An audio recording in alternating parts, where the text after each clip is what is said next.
Are you at a breaking point? You're saying that ఇంకా I have no more energy. ఎవరి దగ్గరికైనా వెళ్ళి చెప్పుకుంటే బాగుండు. యేసుతో చెప్పుకోండి, యేసైతో చెప్పుకోండి, యేసైతో పంచుకోండి. ఇంకా నాకు అవ్వదు అన్న పరిస్థితులు చెప్పండి. అదే యథార్థంగా నాకు అవ్వట్లేదు యేసయ్యా, నాకు శక్తిని దయచేవా, నాకు బలము దయచేవా, నాకు ఓపికను దయచేవా, నాకు సహనం దయచేవా, నాకు ఇంకా నీ కృపను దయచేవా అని ఆయనను అడగండి. Don't push God away. దేవుని దూరం నెట్టడం కాదండి, ఎందుకంటే he is our only source. ఆయన ఒక్కడే మనకు ఆధారము.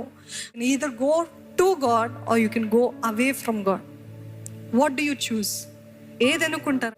ఏ డాక్టర్, ఏ సేవకులు, ఏ ప్రవక్తలు ఎవ్వరు కూడా మీకు ఎటువంటి రీతిగా మీ హృదయ గాయని కట్టగలిగిన వారు ఎవ్వరు ఉండరు.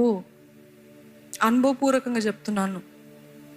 దేవుడు ఒక్కడే మీ గాయని కడతాడు. ఎట్లా చూడండి ఈ వాక్యం.